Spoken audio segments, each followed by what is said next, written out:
Hello, good morning, नमस्कार।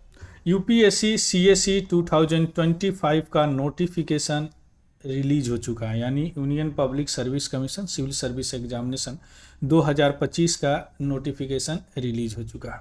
अब यहाँ पे कुछ इम्पोर्टेंट अपडेट्स है जिसका हम चर्चा यहाँ पे करने जा रहे हैं। चलिए शुरू करते हैं।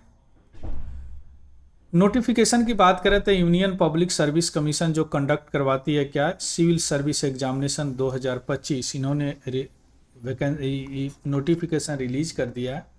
और उसमें पिछले 4 साल में 979 वैकेंसी, यानी सबसे कम वैकेंसी आया है अभी साल को भी लेके, है ना।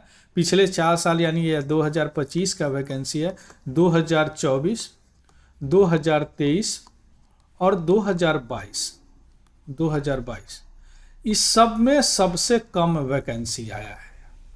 सबसे कम वैकेंसी आया है, मतलब इस तरह का हम लगा सकते हैं, सबसे कम वैकेंसी आया है। क्लियर। अब यह कम वैकेंसी आने का मतलब क्या होता है कि कंपटीशन बहुत टफ होगा। तो एकदम फोकस से स्टडी कीजिए, हर चीज एक एक करके तैयार कीजिए और रिवीजन वगैरह जरूर करते रहिए। चलिए उसका थोड़ा सा इंपॉर्टेंट ओवरव्यू हम देखते हैं। अगर वैकेंसी की बात करें तो 979 यानी 979 वैकेंसी है, जो इस 4 साल में सबसे कम वैकेंसी है।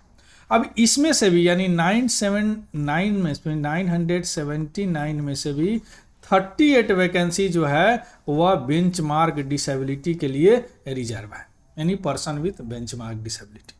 अब जिसमें से क्या क्या है, अब आउट ऑफ 38 में से क्या, देखिए 979 में से 38 तो रिजर्व है इनके लिए, बेंचमार्क डिसेबिलिटी के लिए। अब इसमें से ब्लाइंडनेस यानी अंधापन और लो विजन यानी कम देखने वाले के लिए 12 सीट रिजर्व है। डेफ एंड हार्ड टू हर्निंग यानी बधिर और सुनने में जिनको तकलीफ है उनके लिए 7 सीट रिजर्व है। लोकोमोटर डिसेबिलिटी उसमें शामिल है सेरेब्रल पाल्सी, लेप्रोसी क्योर्ड यानी जिनको कोढ़ वगैरह हुआ वो ठीक हो गया, ड्वार्फिज्म यानी बौनापन, एसिड अटैक विक्टिम जिन पर एसिड अटैक किया गया उनके लिए भी रिजर्व है, और मस्कुलर डिस्ट्रॉफी इन सब के लिए 10 सीट रिजर्व है, और मल्टीपल डिसेबिलिटी के लिए 9 सीट रिजर्व है। अब देखिए जनरल को ही कितना मिला, इसमें से तो 38 रिजर्व हो गए, है ना। जो जनरल जो एग्जाम देते हैं उसमें भी रिजर्वेशन है, जैसे आप SC ST OBC, है ना, इन लोगों के लिए रिजर्वेशन है। तो मिला जुला के सीट जो है बहुत कम है, जो यह दिखाता है कि कंपटीशन बहुत टफ होने वाला है। क्लियर। देखिए 979 में 38 वैकेंसी क्या है, या रिजर्व है या बेंचमार्क डिसेबिलिटी के लिए। अब थोड़ा सा देखिए, जैसे हम बोल रहे हैं कि क्यों सीट कम है, तो थोड़ा सा ग्राफ से देख लेते हैं कैसे कैसे सीट, क्या कहाँ कितना ईयर में, किस ईयर में कितना सीट था। देखिए 2025 में कितना है 979, यही 2024 में जो सीट था वह 1056 था। 2023 में अगर वैकेंसी की बात करें 1105 था, वहीं 2022 में देखे 1011 है, 2021 में देखे 712 है, 20 में तो 796 है ना, इस तरह 927 है। क्लियर। सबसे ज़्यादा वैकेंसी देखिए यहाँ 2024 में 14 में 1306, और 2016 में भी 1209 सीट। क्लियर। तो इस बार पिछले 4 साल में, इस साल को भी इंक्लूड कर लिए, 1 2 3 4 4 साल में सबसे ज़्यादा सबसे कम सीट आए हैं, सबसे कम वैकेंसी आए हैं, जो ये दिखाता है कि बहुत ही टफ कंपटीशन होने वाला है। क्लियर। अब इसमें सबसे इंपॉर्टेंट अपडेट्स देखिए क्या है। ऑनलाइन एप्लीकेशन शुरू हो गया है 22 जनवरी 2025 से। इसके अलावा लास्ट 11 फरवरी 2025 तक आप अप्लाई कर सकते हैं ऑनलाइन, और एग्ज़ाम डेट है प्रीलिम्स का 25 मई 2025, जबकि मेंस का एग्ज़ाम डेट है 22 से लेकर 26 अगस्त 2025। आप जानते हैं कि यह जो CSE UPSC CSE का एग्जामिनेशन होता है यह 3 फेज में होता है। एक PT होते हैं, एक मेंस होते हैं, और एक इंटरव्यू होता है। ये स्टेज बाय स्टेज है। सबसे पहले पीटी में आप पास करेंगे तो मेंस देंगे, मेंस में पास करेंगे तो इंटरव्यू देंगे। यह जो होता है ऑब्जेक्टिव होता है, मल्टीपल चॉइस क्वेश्चंस, है ना। यह होता है सब्जेक्टिव होता है, और यह जो होता है वह ओरल होता है। इसमें क्या होते हैं कि आपको 2 पेपर होते हैं। एक पेपर होते हैं जनरल स्टडी का, और दूसरा जो होता है सी सेट का। अब सी सेट जो है क्वालिफाइंग है, लेकिन इसमें कम से कम 33% आपको लाना जरूरी है, वरना यह चेक ही नहीं होगा अगर नहीं आएगा। इसमें जो है एक तो आपका ऑप्शनल होता है जो 2 पेपर का होता है, बाकी जीएस 4 पेपर का होता है, 1 to 4 पेपर, है ना। इसके अलावा एसे होते हैं, इंग्लिश और कोई एक इंडियन लैंग्वेज व आपका क्वालिफाइंग होता है। तो यह ऑप्शन कितने के होते हैं, या 500 के होते हैं, 250 के, या 1000 का हो जाएंगे, या भी 250 के हो जाएंगे, है ना। तो कितने हो गए, 1500, 1000, 1500, 1750 का टोटल एग्जामिनेशन होता है। इसमें इंटरव्यू, अब यह पास कर जाएंगे, देखिए इसमें 600 इंग्लिश और एक इंडियन लैंग्वेज होता है, लेकिन वह क्वालिफाइंग होता है। इसके बाद में आप इंटरव्यू में आएंगे, यह 75 का होता है। अब यह 1750 और 275 दोनों मिला के, है ना, आपको फाइनल रिजल्ट दिया जाएगा, फाइनल कॉल किया जाएगा। क्लियर।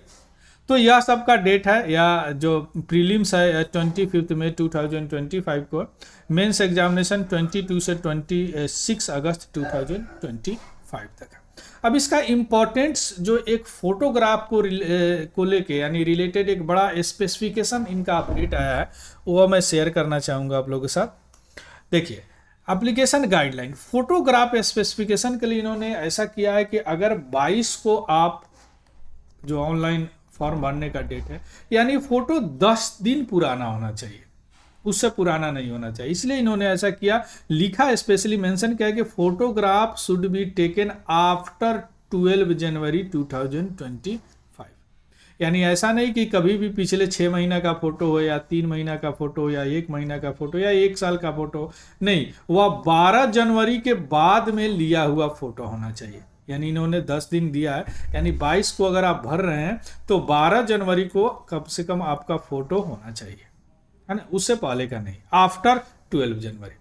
उस फोटो पर नाम और डेट जो है वह must be clearly visible on photograph. देखिए यह एक यूनिक चीज़ है, इंपॉर्टेंट है, इसलिए मैं यहाँ पे डिस्कस कर रहा हूँ, है ना। यानी नाम और डेट जो है क्लियरली विजिबल होना चाहिए।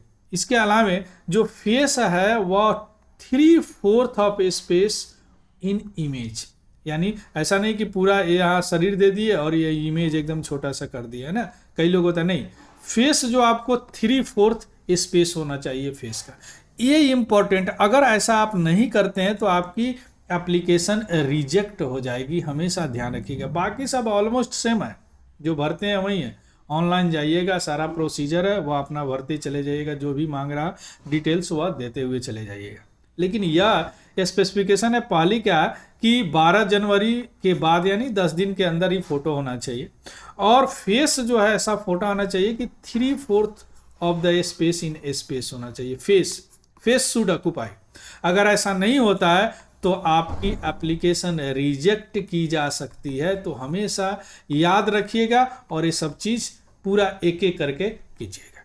क्लियर। चलिए अब हम आते हैं, इसका की पॉइंट क्या हो गया। इसका की पॉइंट हो गया वैकेंसी को लेके, ये फोटोग्राफ तो इसलिए किया गया कि आजकल भी बहुत सारे यहाँ पे भी हो रहे हैं, फॉर्जरी वगैरह हो रहे हैं, है ना। तो इसलिए इसको थोड़ा सा स्ट्रिक्ट किया गया है। तो यह की पॉइंट क्या है कि अगर शुरू में बताएं कि किसी भी एग्जामिनेशन में वैकेंसी अगर रिड्यूस होती है, इसका मतलब है कि वह कंपटीशन बहुत इंक्रीज करेगा। देखिए अगर मैं बोलूं कि 10 लाख एप्लीकेशन यहाँ पे फिलअप होते हैं, जिसमें से 1000 अगर मान के करूं तो 0.01% तो ऐसे ही है, इसका आउटपुट इतना है। यानी देखिए कितना टफ कंपटीशन है। उसमें से भी फॉर्म तो ज़्यादा ही बढ़ेंगे, गिरेंगे, 10 लाख से ज़्यादा गिरेंगे, लेकिन वैकेंसी क्या हो गया, या 1000 भी नहीं है। तो ऑफकोर्स कंपटीशन इंक्रीज होगा। और इसका सबसे बड़ा जो स्ट्रिक्ट फोटोग्राफ गाइडलाइन है उसको आप जरूर फॉलो करेंगे। क्यों? क्योंकि ऐसा नहीं करने से आप डिसक्वालीफाई हो सकते हैं, आपका एप्लीकेशन रिजेक्ट हो सकता है। और इसमें बताया गया है कि टाइमलाइन जो प्रोवाइड है वह एम्पल प्रिपरेशन टाइम है आपको प्रीलिम्स के लिए। तो आप अर्ली रजिस्ट्रेशन कर लीजिए और फोकस स्टडी पे कीजिए। यानी यहाँ और सीट का जो सेंटर का अलॉटमेंट होगा वह फर्स्ट कम फर्स्ट सर्व होगा, तो जल्दी से जल्दी आप एप्लीकेशन फॉलो कीजिए, मैंने फिलअप कर दीजिए। और लेकिन इस सारे गाइडलाइन का स्पेसिफिकली या फोटोग्राफ गाइडलाइन के फॉलो करके यूपीएससी के वेबसाइट पे जाएंगे, है ना, और वहाँ पे स्टेप बाय स्टेप आप बढ़ेंगे और आपका एप्लीकेशन फिलअप हो जाएगा। लेकिन यह जो फोटोग्राफ वाला जो गाइडलाइन है उसको जरूर फॉलो कीजिएगा। बाकी ऑलमोस्ट सेम ही है, वैकेंसी कम है और एक नया फोटोग्राफ गाइडलाइन इसमें इंक्लूड किया है, इसलिए मैं यहाँ पे डिस्कस किया हूँ। क्लियर? या पीडीएफ हम अपने Telegram channel Tiwari general study पे डाल दूंगा, वहाँ से देख लीजिएगा, उसको भी ज्वाइन कर लीजिएगा। और अगर यह इन्फॉर्मेटिव लगे हो तो प्लीज़ लाइक शेयर और सब्सक्राइब जरूर कीजिएगा। So thank you, have a good day and happy learning. Thank you very much.